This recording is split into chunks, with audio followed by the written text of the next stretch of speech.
Hello，歡迎嚟到我哋嘅大眾占卜。咁今日嘅主題呢，就係5月嘅愛情運勢。到底你嘅愛情運勢會係點樣呢？同埋有冇啲咩需要係注意嘅呢？或者有冇啲咩事情係會發生而大家係需要預防嘅呢？咁以下呢度呢3個就係今日嘅3個選擇啦。咁可以按照自己第一直覺或者係中意邊一張牌去選擇一個心儀嘅答案。選擇好之後呢，咁我哋就開始今日嘅大眾占卜解讀啦。Hello，歡迎嚟到我哋答案1嘅一個解讀。咁而家我哋呢，就開始去解讀呢第一個答案嘅。首先呢，我哋而家咧會先去睇咗目前你嘅感情狀態先嘅。目前感情狀態，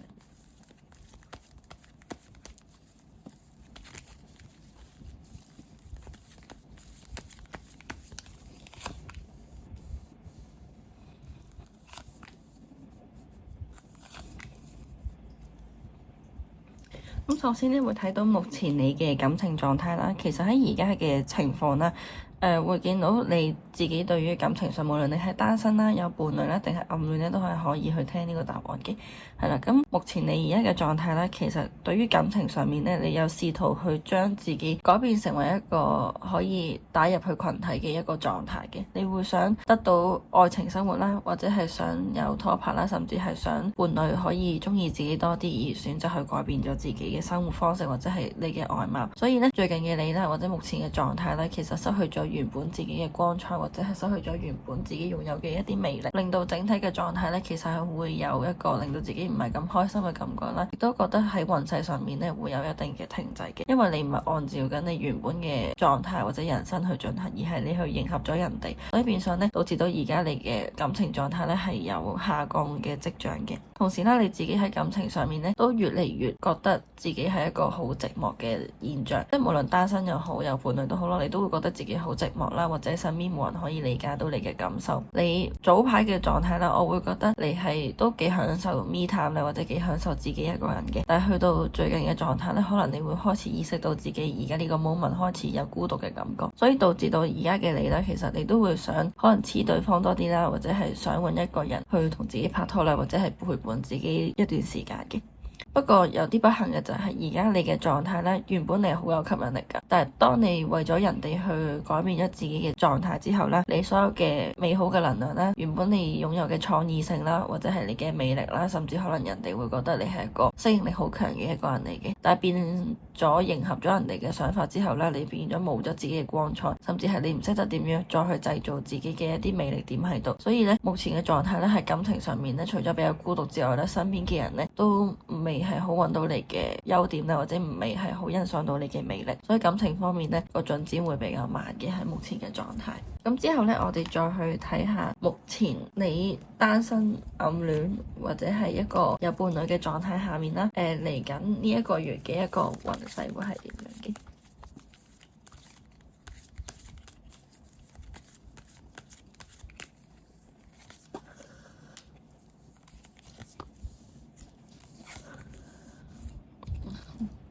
呢度都見到啦，6張係反牌嚟嘅，所以咧答案1嘅咁多位咧，其實可能整體嘅狀態咧未去到非常好，或者叫做有比較多嘅問題需要注意嘅。咁首先睇到啦，嚟緊呢一個月咧，其實整體嘅狀態咧，感情上面咧都會出現好多比較唔滿足啦，或者係感情上面會有分裂嘅情況。因為呢張聖杯10啦，咁聖杯10原本係代表一個好美滿、好幸福嘅一個感情狀態，但係當佢逆位咗嘅時候咧，即係代表其實你同佢嘅關係咧，原本一個深厚嘅基本或者一直以嚟建立咗嘅一啲情感咧，喺呢一個狀態呢一個月會有減退嘅跡象，同埋整體嘅感覺上面咧，會覺得雙方嘅關係冇咗嗰種好幸福美滿嘅感覺。原先咧大家其實都係好感恩或者係好愛呢個關係，但可能去到呢個月咧會有一種失望啦，或者係覺得對方一直以嚟都俾唔到再下一步嘅承諾，或者再下一步嘅一個方向自己，導致到大家喺感情上面咧會出現分歧，同埋覺得對方其實可能冇自己想象中咁喜歡自己嘅。見到咧寶劍二，即係代表其實你同佢嚟緊呢個關係啦，喺呢一個月咧，其實都會有一個初步嘅一個方向或者想法，即係諗住嚟緊兩個人嘅關係可以做啲咩，或者兩個人嘅關係可以朝住點樣嘅方向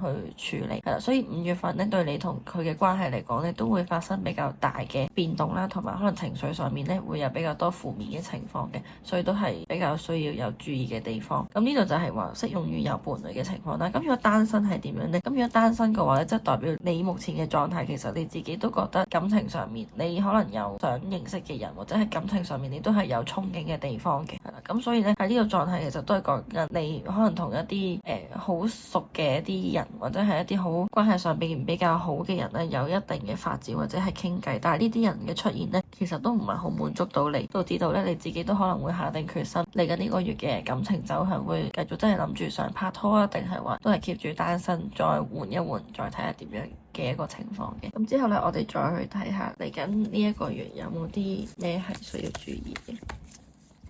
需要注意啲咩呢？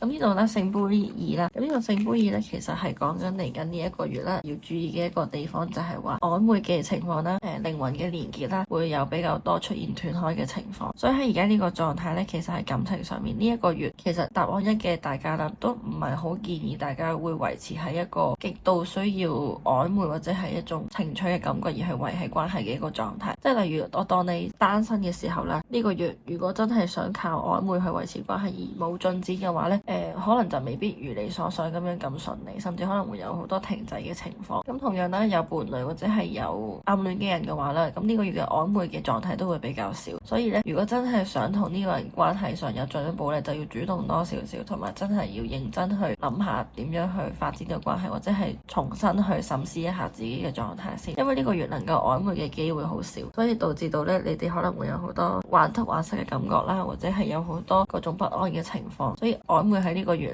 咧，係一個唔係咁靠譜嘅一個狀態嚟嘅。咁之後咧，我哋再去睇下嚟緊呢一個月嘅狀態會發生啲咩好同唔好嘅事情咧。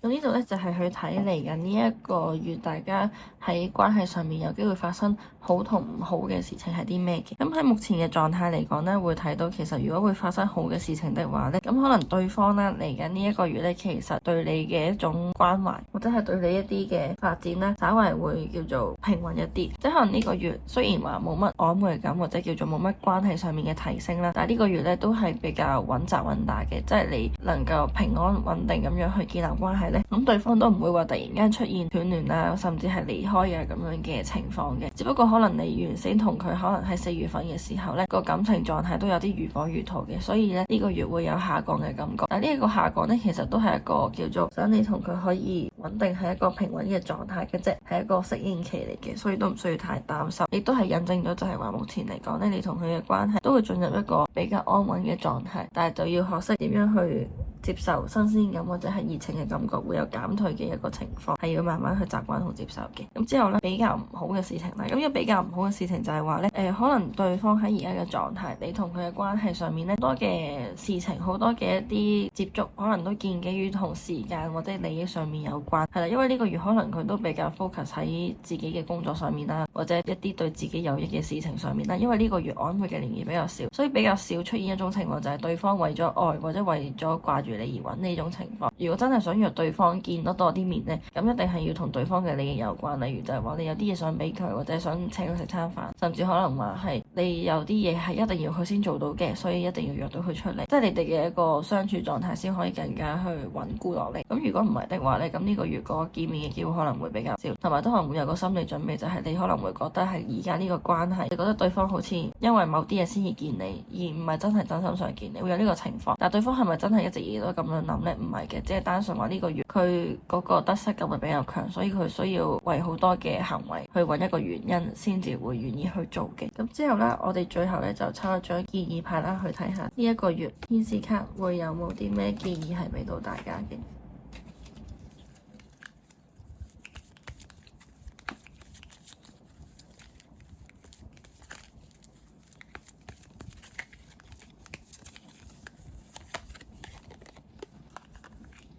呢張 transformation，咁呢張牌咧，其實主要就係講緊話呢個關係喺呢一個月咧，其實的確真係要迎嚟一啲轉變、一啲成長嘅。咁所以咧，呢一個月其實如果真係冇咁多嘅見面機會，或者冇咁多曖昧嘅感覺咧，其實都可以放長雙眼去慢慢去觀察呢個關係啦，或者係觀察下呢一個嘅自身，可以睇下自己其實喺呢個關係有冇啲咩係可以調整得翻，或者點樣可以揾翻自己嘅一個生活狀態。唔好為咗人哋去改變自己，亦都唔好為咗得到對方而去改變自己。因為對方一開始對你有好感，其實一定係出於你自身有魅力而選擇你嘅，而唔係因為你迎合佢，所以佢先中意你。所以喺而家呢個狀態咧，其實都係一個成長嘅階段啦，俾你可以重新去花啲時間審視自己，同時亦都可以看世界出邊到底點樣先係維持一個健康嘅情感關係咧，或者點樣自己可以做得更加好嘅。咁呢度咧就係答案1嘅所有解讀啦。Hello， 歡迎嚟到答案2嘅解讀。咁我哋首先咧都係睇翻你目前嘅一個狀態先嘅，睇下你目前而家嘅感情狀態係點樣啦。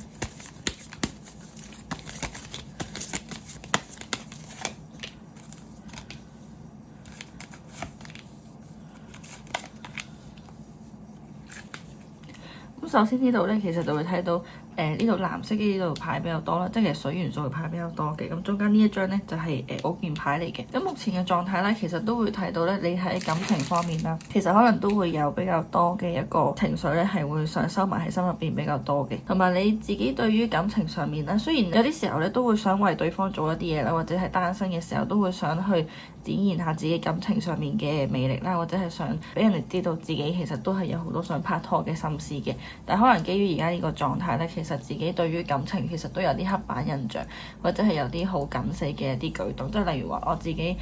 感情上面一定要保持矜持啲，或者係一定要係一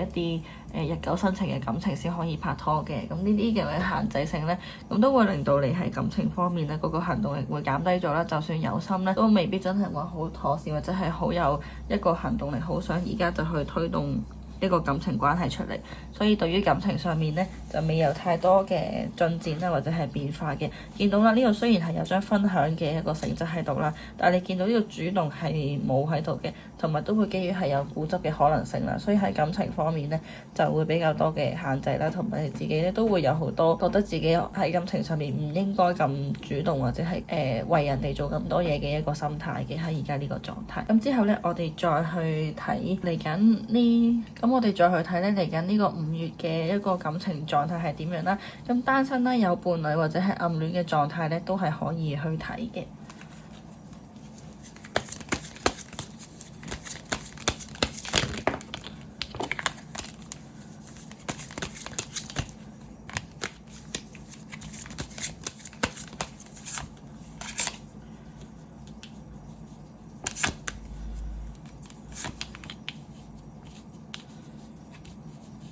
咁呢度去睇啦，目前你嚟緊呢個5月嘅一個感情狀態啦。咁喺而家呢個情況會睇到咧，其實喺感情上面可能都會有比較正面嘅變化嘅，因為見到有權杖6啦。咁呢度權杖6咧，其實就係象徵住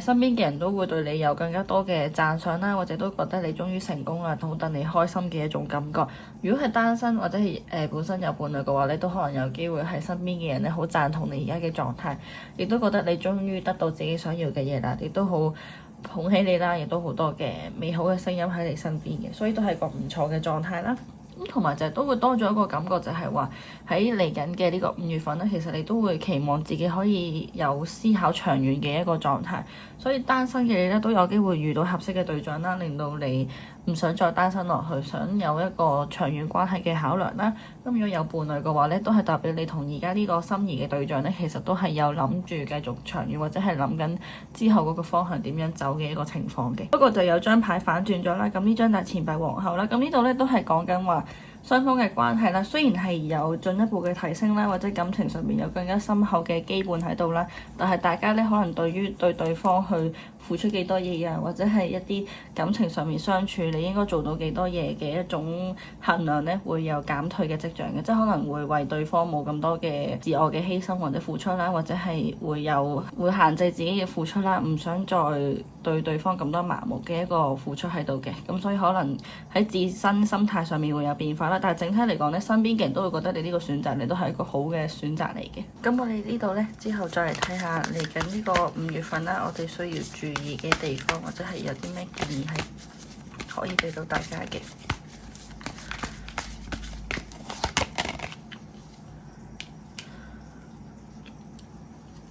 咁呢度咧就出咗一張，都係錢幣皇后嚟嘅，即係同呢一張其實係一模一樣啦。咁其實呢個狀態去睇嘅話咧，我會覺得要建議做的話咧，其實就係、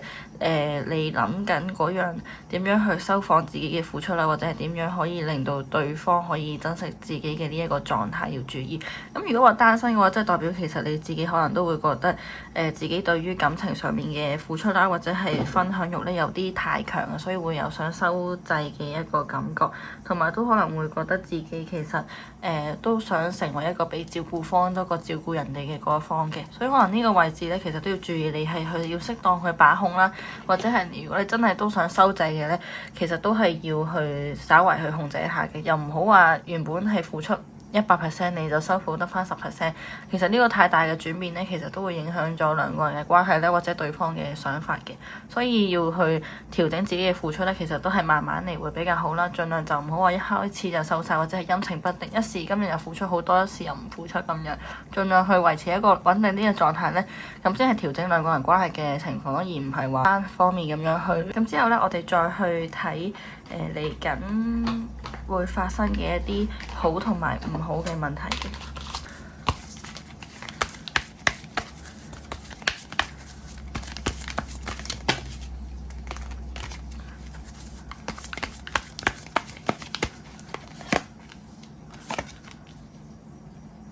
咁呢度咧，我哋再去睇嚟緊呢一個月咧，會發生嘅一啲好同埋唔好嘅事情嘅。咁呢個咧就係好嘅事情啦，呢度就係唔好嘅事情嘅。咁首先講下好嘅事情先啦。咁好方面咧，其實會見到嚟緊嘅呢一個月份啦，喺好嘅事情上面咧，其實就係兩個人嚟緊咧，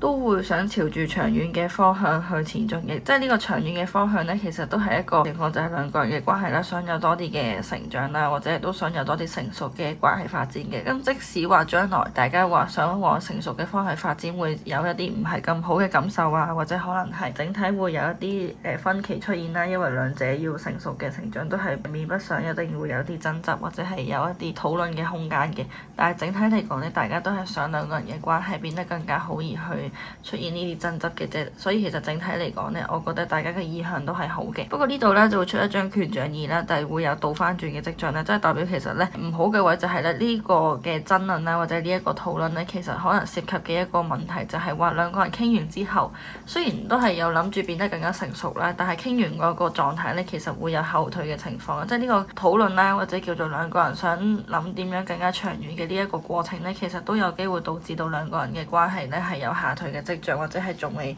有一個良好嘅結果嘅，所以嚟緊呢一個好與壞嘅事情呢，其實都係有互相都係有一定嘅關聯喺度啦，同埋都係要再去諗下兩個人要點樣去溝通會比較好嘅，因為而家呢個情況呢，其實都會睇到係關係上面溝通出現咗一定嘅障礙。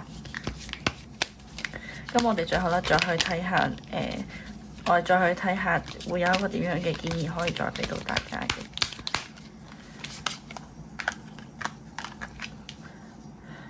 咁呢一張牌啦，其實咧就係想大家都去透過呢一個溝通嘅過程啦，去睇下大家內心嘅世界嘅，同埋嘗試去睇下自己喺一個關係上面嘅優點同埋值得人哋中意嘅地方喺邊度，唔好強行去為咗對方去改變，或者係強行去改變自己原有性格上面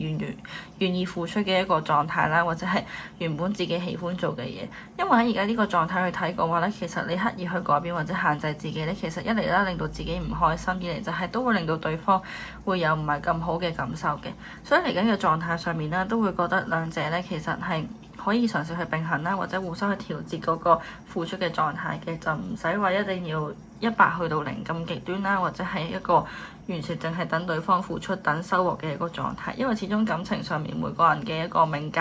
或者係每個人感情上面能夠得到嘅嘢都唔同，可能話唔埋你就係需要去做愛人嘅嗰一方，咁有啲人就係做被愛嘅一方，咁所以可能有時候付出咧都可能係命中注定你係需要做多少少嘅。咁呢方面如果想了解更加多啦，都可以去私下詢問我哋啦，做翻一個1對1嘅八字解讀啦，或者合盤嘅解讀啦，咁就可以更加清楚到底自己喺感情上面咧係一個點樣嘅角色嘅。係啦，咁以上咧就係答案2嘅一個解讀。咁我哋呢度最後啦，嚟到最後嘅答案3嘅解讀嘅。咁首先咧，都係去睇咧目前你哋嘅一個感情狀態先啦，或者你個人嘅感情狀態先係點樣嘅。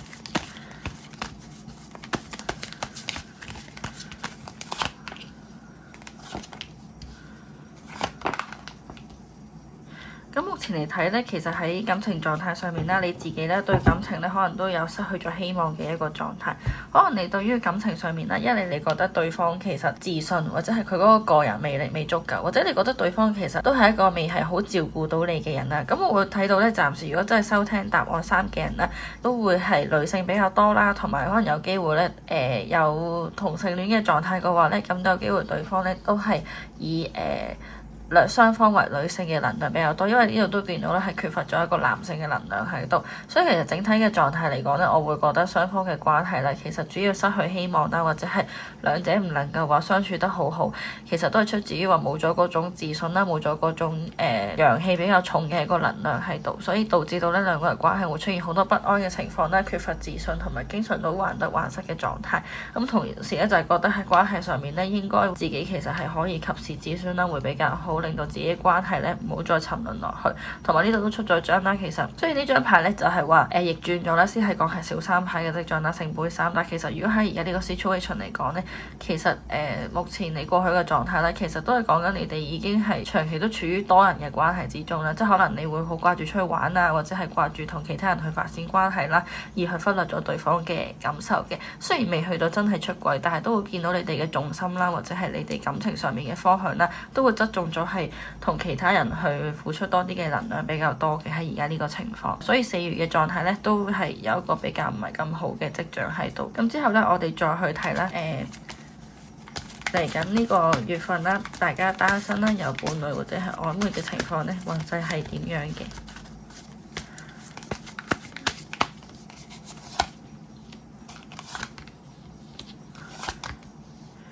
咁呢度3張牌啦，咁嚟緊呢個月份嘅感情咧，其實整體嚟講咧，會見到感情嘅元素就真係比較少嘅，相對上可能會多咗好多行動嘅變化啦，或者係可能情緒上面嘅變化比較多嘅。咁會見到啦，呢張咧聖杯9啦，其實都係講緊兩個人嘅關係咧，會想依賴對方多咗，或者係如果單身嚟講咧，都會想揾到一個人咧係照顧自己多於係真係愛自己嘅，即係可能關於錢上面嘅問題啦，或者可能係雙方相處上面多啲嘅時間去陪伴大家啦，所以可能係感情上面咧，都會有寂寞嘅感覺，但係咧相對上係期望對方可以俾到多啲嘅資源自己嘅啫，就唔係需要感情上面嘅變化。咁埋呢張咧權杖3咧都係講緊嚟緊咧都會期望諗感情嘅話咧，都係往成熟嘅方向去諗啦，或者係諗啊呢個人到底係同自己係咪真係可以行到好長遠咧，或者係有好多未來嘅方向咧？呢個可能會係你哋嚟緊呢個月首要嘅考量。同埋就係呢度有一張權杖7啦，就係你哋咧都會好堅定自己嘅呢一個選擇，或者好堅定自己而一個想法係啱嘅，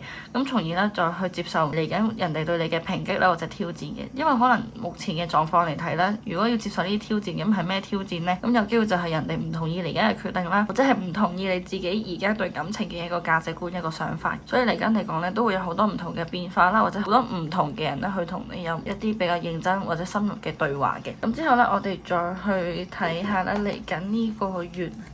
會需要注意嘅地方啦，會有冇機會發生啲咩唔同嘅事情嘅？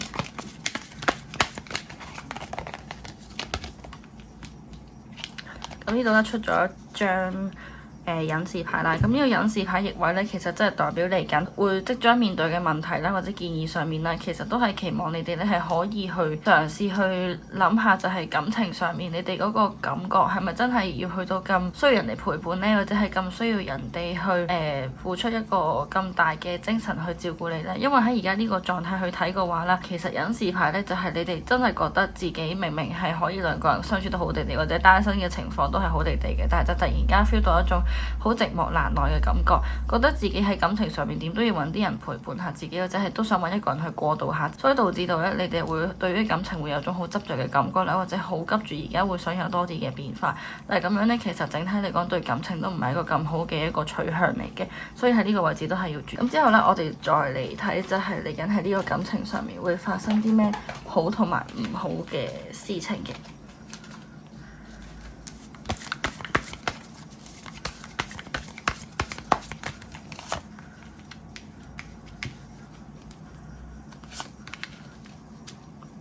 咁嚟緊嘅話咧，見到喺感情上面咧會發生啲咩好同唔好嘅事情啦。咁會見到呢度有一張權杖一先啦。咁好嘅話咧，即係呢度嚟講咧，其實喺感情上面咧，雖然話呢度你想揾人去陪伴咧，但係好在就係話你淨係想揾一個人去填補自己嘅生活嘅啫，都係想揾一個人請下自己食飯，或者係想人睇下戲去玩下嘅啫。但係咧就唔會涉及於去想滿足自己可能一啲身體接觸啊、親密接觸嘅想法，亦都唔會因為呢一個方向咧而去糟質咗自己，或者係俾人呃咗啲嘢嘅。即係呢個狀態睇咧，就係好嘅地方就係對自己身體上面冇任何嘅損失啦，亦都唔會涉及行咗去嗰個親密接觸，即係變咗做一個 partner 關係嘅一個情況。呢個就係一個叫做比較好嘅一個狀態啦。咁唔好嘅狀態咧，就係講話你自己咧，其實雖然話淨係想揾一個人去陪自己啦。但係呢個狀態嚟講咧，其實你自己都已經有少少沉船嘅機會㗎啦。但係呢個沉船嘅位置咧，其實可能就係話你去揀嘅呢一個對象啦，其實佢自己咧係真係冇呢個心思嘅，即係佢自己咧都係基於真係想玩玩下，而唔係真係想，所以咧都有機會出現啲唔好嘅情緒啦，同埋都會見到你投入嘅感情咧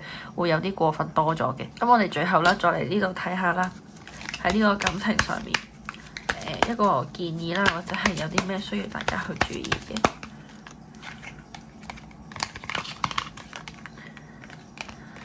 咁呢張就係 Lost and Found 啦。咁呢張牌咧，其實主要咧就係講緊就係你要嘗試去揾一啲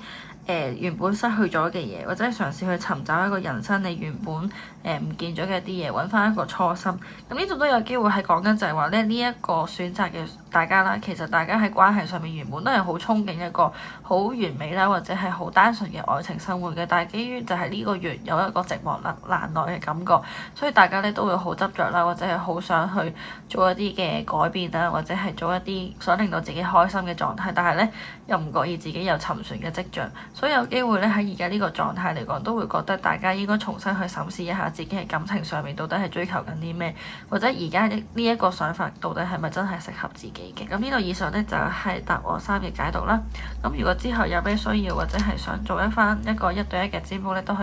可以私下去揾我哋啦。我哋有 WhatsApp 啦或者係 IG 嘅聯絡嘅，係啦。咁我哋下次再見啦。